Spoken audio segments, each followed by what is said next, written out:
하나님 말씀 봅니다. 신약성경 빌립보서 4장 4절에서 7절 말씀입니다. 빌립보서 4장 4절에서 7절 말씀까지 제가 읽어드립니다. 주 안에서 항상 기뻐하라. 내가 다시 말하노니 기뻐하라. 너희 관용을 모든 사람에게 알게 하라.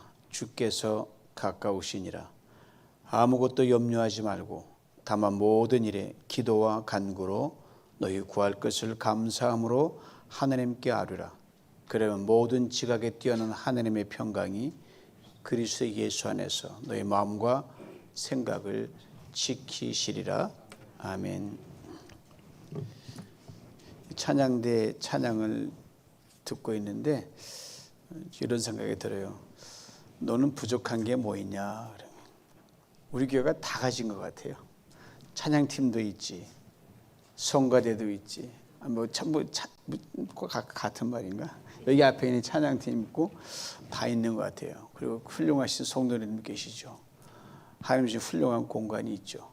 너무너무 감사하고 일치월장하는 찬양대의 그 수준을 보고 아주 감개무량합니다. 솔로까지 하니까 더 구색이 딱 맞는 것 같아요. 네, 그렇습니다. 밤새 안녕이란 말이 요즘 들어 실감나는 것 같아요. 제가 사는 다이아몬드 그쪽 위에 온타리오라는 지역이 있어요. 거기 지진이 진원지가 딱 났는데 새벽 3시 52분에 제 등을 쭉 훑어가는 거예요. 지진의 그 둥둥둥거리는 게 잠을 깼죠. 그래서 제가 지난주에 설교 안 했더라면 제가 어떻게 됐을까. 영원하신 팔이 밑에서 받쳐줬기 때문에 야, 이거 우연도 이런 그 지나가는 거 알고 어떻게 저러 그래 설교하게 하셨나. 은혜가 감개무량이었어요. 너무너무 감사하고 우리 삶이 진짜 하나님 받쳐주지 않으면 견딜 수가 없죠. 아신 대로 중동은 지금 전쟁 중입니다. 오늘 아침 뉴스를 보니까 이스라엘이 직면하고 있는 그 전선이 7개나 돼요. 다시 말하면 7개의 적군하고 7개의 전선을 형성해서 싸운다는 거예요. 1대7이죠. 실제로 전쟁이 일어나기도 하고 또 전쟁이 일어나지 않더라도 전쟁 위협이 늘 상존한 상태에서 항상 온 나라가 긴장 속에 살고 있는 것이 이스라엘의 현실입니다. 우리 대한민국도 늘 상존하잖아요. 그런데 지난번 성지순례 때 이스라엘의 텔아비브에 도착해서 입국수속을 마치고 벤구리온 공항에 들어서는 순간 다음과 아주 인상적인 문구가 제 눈에 제일 먼저 들어왔습니다. 브리킴 하바임 하바이트 샬롬이 Welcome, the house is safe. 환영합니다. 이 집은 안전합니다. 이 집은 자기 이스라엘 민족 전체를 가리키는 거예요. 이 문구 전쟁 중인 지금도 그 벤구리온 공항에 써 있습니다. 평시에도 이 집은 안전합니다 이 말이죠. 전쟁 중에도 이 집은 안전하다는 그들의 고백입니다. 이것이 주님 주시는 평강이요, 샬롬입니다. 그렇다면 어떻게 주님의 평강을 우리가 누릴 수 있을까요? 오늘 본문의 사도 바울은 우리에게 3가지를 분명하게 말씀해 줍니다. 기뻐하라, 관용하라, 기도하라. 3가지 모두 다 명령형으로 되어 있습니다. 그러니까 기뻐하고 관용하고 기도하는 것은 해도 그만 안 해도 그만이 아니라 반드시 실천해야 되는 신앙인의 습관이요, 체질이 되어야 하는 것을 말하고 있습니다. 3가지를 하나 살펴봅니다. 첫째, 기뻐하라고 했습니다. 빌립보서의 총 주제가 기쁨입니다. 바울이 이 기뻐하라는 것을 구체적으로 설명을 해요. 주 안에서 항상 기뻐하라. 먼저는 주 안에서 기뻐하라고 했습니다. 내가 처한 상황 속에서 조건을 따라 기뻐하라는 게 아닙니다. 인간의 상황은 기뻐할 조건이 되기도 하고 그럴 조건이 안 되기도 합니다. 그래서 주 안에서 기뻐하라고 바울은 우리에게 일깨워 줍니다. 바울이 지금 있는 곳 차디찬 로마 감옥 안에 있습니다. 그런데 지금 그는 기뻐하고 있습니다. 이유는 내가 주 예수 안에 있기 때문이다라는 거예요. 그렇습니다. 감옥 안에 갇혀 있으면 기뻐할 수 없습니다. 감옥보다 큰 주님의 품 안에 있기 때문에 그는 기뻐하고 있는 겁니다. 슬픔 안에 갇혀 있으면 도저히 기뻐할 수가 없어요. 그러나 그 슬픔보다 큰 주님의 품 안에 있기 때문에 기뻐할 수 있습니다. 우리 찬양 부르잖아요. 우리의 고난보다 우리의 문제보다 크신 주님이기 때문에 우리 문제 속에서 기뻐할 수 있다는 거죠. 실패와 좌절, 연약함 속에 갇혀 있으면 기뻐할 수가 없습니다. 그러나 이보다 큰 주님의 품 안에 있기 때문에 우리는 기뻐할 수가 있습니다. 그러게 바울의 기쁨은 넘어가는 초월적 기쁨입니다. 그리고 주 안에서 당시 빌립보교의 성도들도 그리고 오랜 세월이 흘러 오늘 이 편지를 읽고 있는 우리들에게도 바울은 주 안에서 기뻐하라고 그렇게 신신당부하고 있습니다. 다음은 항상 기뻐하라고 했어요. 기뻐할 때가 따로 있다는 게 아니죠. 언제나 기뻐하라는 겁니다. 바울은 데살로니가 교회에 쓴 또 편지에서도 동일한 말씀을 적어놨어요. 항상 기뻐하라. 그리고 그 이유가 뭐냐? 이는 예수 그리스도 안에서 너희를 향한 하나님의 뜻이다. 결코 쉽지 않은 말씀이죠. 지난 한 주간을 돌아보면 우리의 한 주간의 우리 기쁨의 시간을 비교보면 이게 결코 쉬운 일이 아니에요. 그러기에 이 말씀을 삶에 꾸준히 실천하는 것은 결국은 뭐의 문제냐? 믿음의 문제입니다. 그렇다면 무엇에 대한 믿음입니까? 하나님에 대한 믿음이죠. 구체적으로 말하면 하나님의 선하심을 믿는 그 믿음이에요. 지금 엉망으로 돌아가도 하나님 반드시 엉망진창을 똑바로 펴놓으실 거라는 그 믿음. 하나님의 말씀 믿는 겁니다. 하나님의 통치와 다스리심을 믿는 거예요. 약속을 믿는 겁니다. 왜? 이것만이 변화무쌍한 인간 세상 속에서 전혀 변하지 않는 유일한 상수이기 때문에 그렇습니다. 그렇다면 이 변함없는 하나님의 선하심, 통치와 다스리심, 약속을 믿고 있다는 것에 대한 증거가 뭐냐요? 너 하나님 말씀 믿는다며 증거를 대라 할 거 아니에요. 하나님의 신실하심을 믿는다며 증거가 뭐냐 이게 바로 주 안에서 항상 기뻐하는 것이 그 증거란 말입니다. 고로 내 삶에서 항상 기쁨이 주도적으로 나를 끌고 가느냐 아니냐는 내가 신실해서 하나님을 믿느냐 아니냐에 대한 중요한 바로미터가 됩니다. 시편 37편 4절 이런 귀한 말씀이 있습니다. 또 여호와를 기뻐하라. 저가 내 마음의 소원을 이루어 주시리로다. 기뻐하면 우리 마음에 수많은 소원이 이렇게 꿈틀거리는데 그 소원을 이루어 주신다고 말씀하셨어요. 여호와를 기뻐하라는 말씀은 하나님을 즐겁게 하라는 거죠. 이 말은 내가 좋아하고 내 마음에 드는 것을 하는 게 아니라 어떻게 하다 하나님이 기뻐하신 그것을 내가 행하는 걸 말하죠. 하나님 중심의 삶이에요. 내가 좋아하는 것 한다. 그건 누구나 할 수 있어요. 하나님이 좋아하는 걸 한다. 아무나 못합니다. 여러분 요 대목에서 여러분 이미 고인이 되신 그 과거 케네디 대통령이 한 말이 또 다 기억할 거예요. 국민 여러분, 국가가 여러분을 위해서 뭘 해줄 건가를 묻지 마십시오. 내가 국가를 위해 뭘 할 건가를 그걸 먼저 물으라고 했잖아요. 이 신앙에는 원리가 물씬 배어 있는 정치가의 말이에요. 이 말이 뭐죠? 하나님을 인해 기뻐하기보다는 나로 인해 하나님이 기뻐할 수 있도록 그렇게 주도적으로 살아가라는 거죠. 이거예요. 뭐 쉽게 얘기하면 교회가 나를 왜 뭘 해줄까를 묻지 마시고 여러분이 교회를 뭘 할 건가를 그걸 물으시라 이 말씀입니다. 아시겠습니까? 저거 정치가 된 기분이네. 이에 대해 스바냐 3장 10절 이렇게 분명히 말씀합니다. 너희 하나님 여호와가 너희 가운데 계시니 그는 구원을 베푸실 전능자시라. 그가 너로 인하여 기쁨을 이기지 못하며 너를 잠잠히 사랑하시며 너로 인하여 즐거이 부르며 기뻐하시리라. 이게 곰곰이 생각하면 이게 엄청난 말씀이에요. 하나님이 나 때문에 기뻐하시고 미치겠다는 거예요. 대단한 거 아닙니까? 이 기쁨의 어원이 여러분 뭔지 아세요? 은혜라는 겁니다. 동의어예요. 뭐 케라라고 하는 이름을 가진 손녀들이 전부 다 은혜라는 거예요. 카리스타는. 그로 내가 기뻐한다는 것은요, 나는 은혜의 사람입니다 이거예요. 이제 바로 두 번째로 이렇게 말씀합니다. 5절이에요. 너희 관용을 모든 사람에게 알게 하라. 주께서 가까우시니라. 관용이 뭘 말하는 거죠? 관용은 율법이 아니라 은혜입니다. 관용은 시시비비를 가리는 것이 아니라 사랑입니다. 율법은 옳고 그른 것을 구분하는 잣대입니다. 살다 보면 분명 옳은 것이 있죠.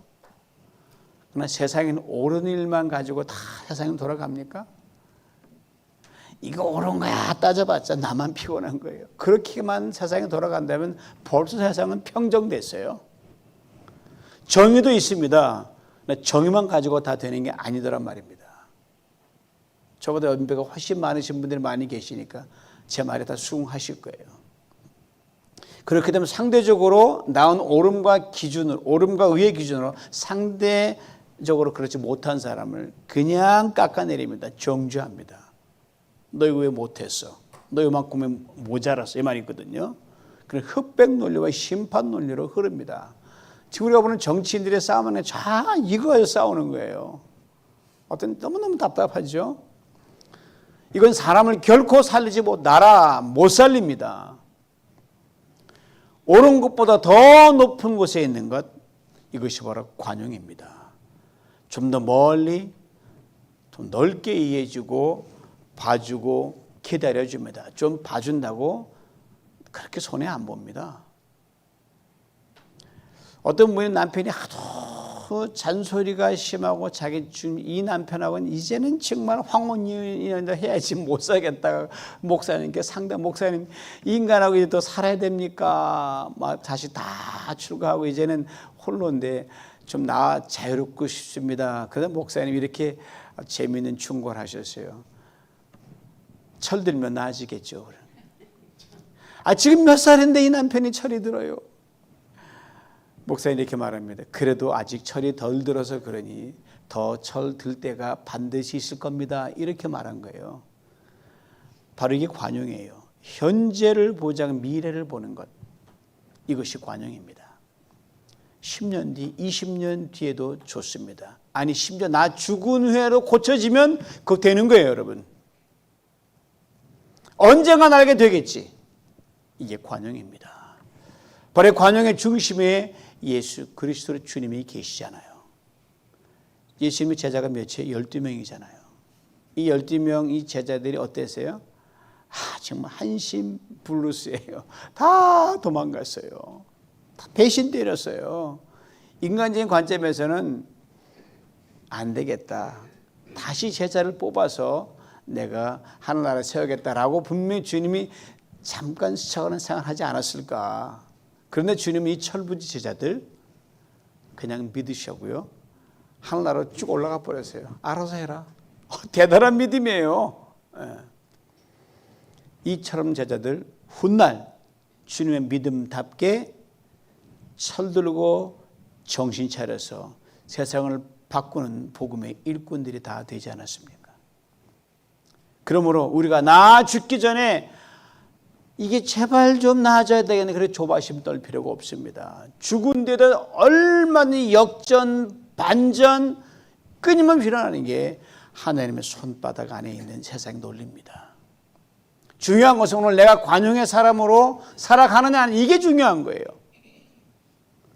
관용을 베풀 때 이 사람 저 사람 가르치지 말라고 오늘 본문은 분명하게 명시해 놓고 있습니다. 너희 관용을 모든 사람에게 알게 하라 그랬거든요. 무슨 말입니까?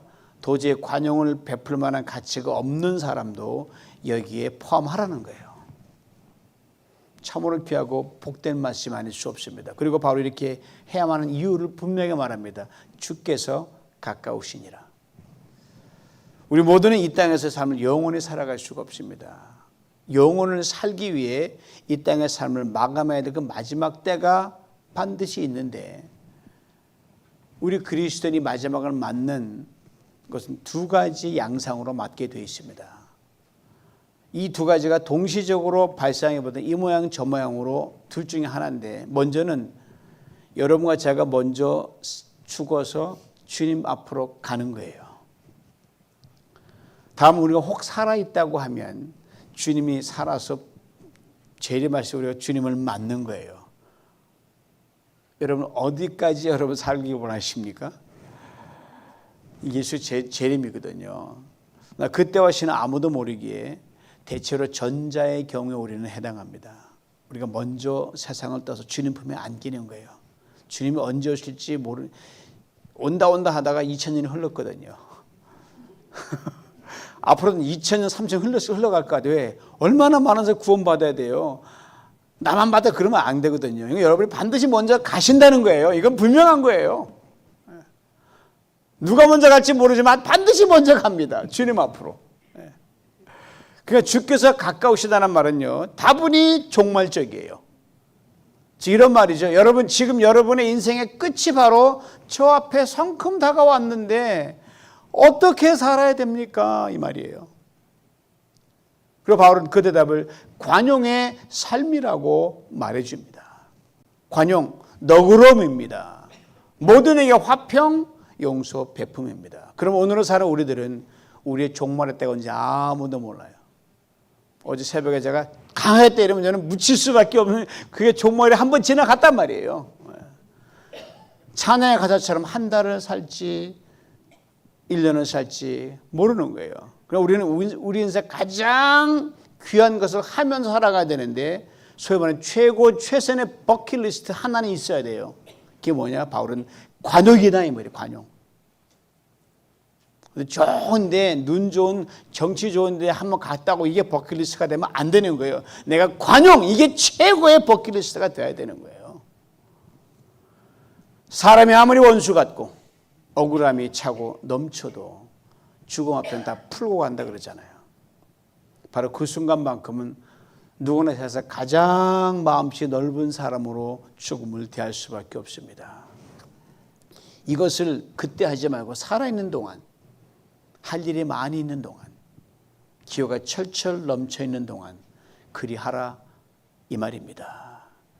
우리 정말 관용의 사람으로 살아가야 될 줄 압니다. 우리 정말 넉넉한 사람으로 살아가야 될 줄 압니다. 바른 말, 옳은 말, 정의로운 말보다 더 선행하는 것은 관용입니다. 기쁨의 사람은 반드시 관용으로 연결돼, 기뻐하는 사람은 결코 율법적이 아닙니다. 관용의 사람이 될 수밖에 없어요. 특별히 관용이란 말씀에 아주 재미있는 의미가 들어있어요. 무슨 말이냐면요, 잔치집 분위기를 만들어 주라는 말이 관용입니다. 즉 축제의 분위기를 만들어 주라는 말이 관용이에요. 분명 기뻐할 수 없고 속상한 일만, 짜증만 나고 속 뒤집어 놓는 사람들이 있어요. 그러나 이 사람들을 잔치집 온 사람처럼 귀한 손님을 여기고 참아주고 기다려주라는 게 관용입니다. 살아오는 국수 한 그릇 다 대접한 다음에 부침개도 부쳐주고 시켜다 주고, 오늘 점심 메뉴가 비빔밥이래요. 보니까 두부도 있는 것 같고, 그다음에 뭐 잡숴보면 아시겠지만 그런 다음에 더 드시겠어요? 이렇게 자꾸 권하는 거예요. 이것이 관용입니다. 결코 쉽지 않죠. 그래서 관용하라 명령이에요. 이것이 많은 사람을 세우고 얻는 지름길이라는 것 꼭 기억할 수 있기를 원합니다. 이런 점에서 우리 예수 믿는 사람은요, 인색하면 별로 좋아 보이지 않습니다. 손도 펴시고 주머니도 펴시고 또 뭐도 해야 돼요? 지갑도 여시고. 네. 이 관용하라가 수동태예요. 즉 관용이 알려지게 하라는 거거든요. 이 정도면 됐지, 그게 아니에요. 그 사람이 인정할 때까지. 아시겠습니까? 그리고 관용의 동심원은 안에서 점점점 바꾸는, 저 밖에는 잘하는 사람, 안에서 못하나 그건 안 돼요. 안에서부터 아주 관용을 보면 저 퍼져나가야 되는 겁니다. 이제 바로 마지막 세 번째를 말합니다. 기도하랍니다. 기도하되 두 가지 조건을 달았어요. 먼저는 염려하지 말라고 했습니다. 염려는 마음이 나는다는 거거든요. 특별히 작은 부분 때문에 전체를 망칠 때가 있거든요. 염려와 근심 가면 버릇이에요. 걱정하고 염려하고 안달다는 것이 습관되면 걱정과 염려가 끊이지 않습니다. 며칠 전 어느 성도분에게 평안하십니까? 라고 제가 카톡을 넣었어요. 그래서 아주 기가 막힌 답장이 왔어요. 쓸모없는 걱정하며 그러고 있습니다. 그러더라고요. 연세 지긋하시기에 인생의 걱정과 염려에 대한 이분의 답장 가장 확실합니다. 즉 쓸모없는 염려가 많다는 거죠. 바로 염려하지 말라는 것은요, 기도할 때 기도 다 하고 나서 기도하면서 여전히 일어나는 염려와 걱정을 그대로 간직하고 기도 따로 염려 따로 하지 말라는, 그렇게 많잖아요. 기도 열심히 해놓고 어떡하지? 그게 우리의 모습이잖아요. 예. 이러지 말라는 거예요. 이게 예수 믿다는 게 분명하게 말씀하셨어요. 믿고 구한 것은 받은 줄로 믿으라. 그거예요. 다음은 감사라고 했습니다. 인류의 불행의 시작을 가만히 보면 내게 주어진 상상할 수 없는 많은 것들에 대한 진정한 감사가 없었기 때문입니다. 에덴의 아담과 하와가 다 가졌잖아요. 그 하나, 이건 내 거다. 에이, 그거 내놓으셔라고 하다가 혼난 거 아니에요?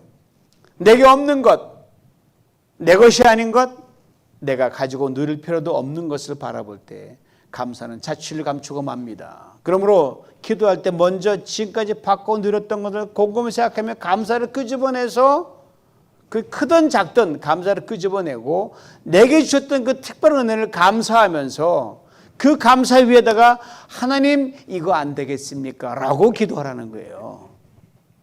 시큰 투덕을 해놓고 안 돼요? 좀 기다려라. 그러시면 어떡하시려고 그래요.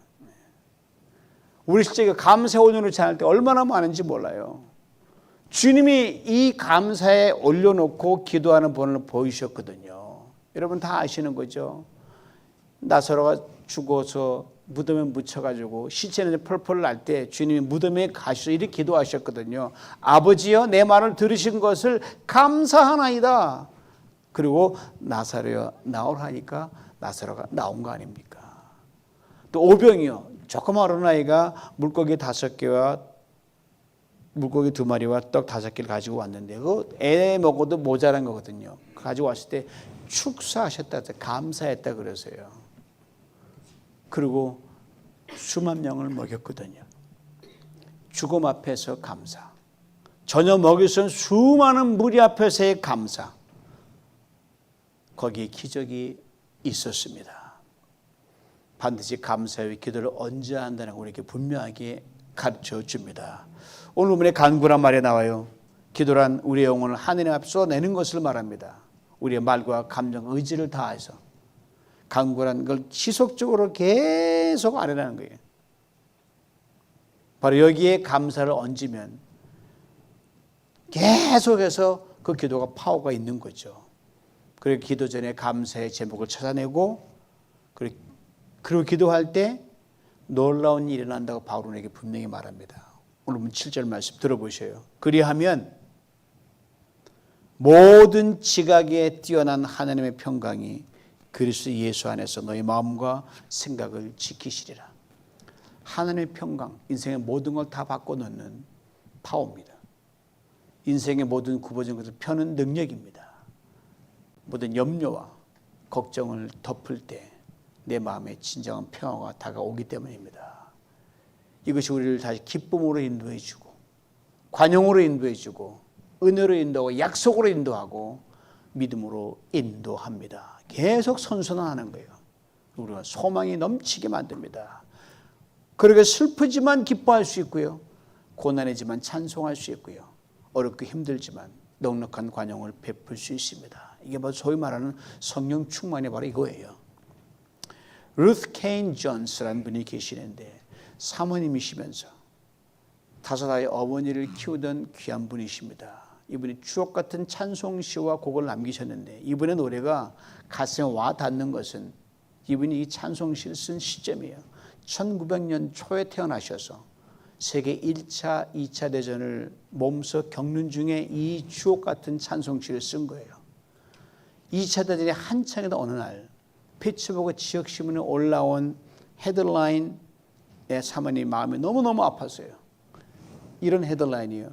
연일 늘어만 가는 사상자들, 지지부진한 연합군의 전세. 이로 인해 당시 미국 본토가 여러분 지금 풍요롭지만 배급제가 됐었어요. 어머니는 뉴욕에도 배급제를 한다는 그 말이 뉴스에 나오더라고요. 모든 사람이 전부 다 고통과 놓여 있었어요. 이런 핍절하고 곤비한 상황 속에서 작곡한 이 찬송시가 내 마음속에 있는 참된 이 평화라는 찬송시입니다. 내 마음속에 있는 참된 이 평화는 누구도 아실 수 없네. 주는 내 마음에 구주 되시었네. 오 주 없이 살 수 없네. 평화 없는 세상 고통과 싸움뿐 사람들 모두 두려웠더네. 평화의 왕이 다시 올 때까지 죄와 전쟁은 끝이 없네. 그렇게 시작하는 찬송시. 그렇습니다. 주 안에서만 우린 참된 평안을 누릴 수 있습니다.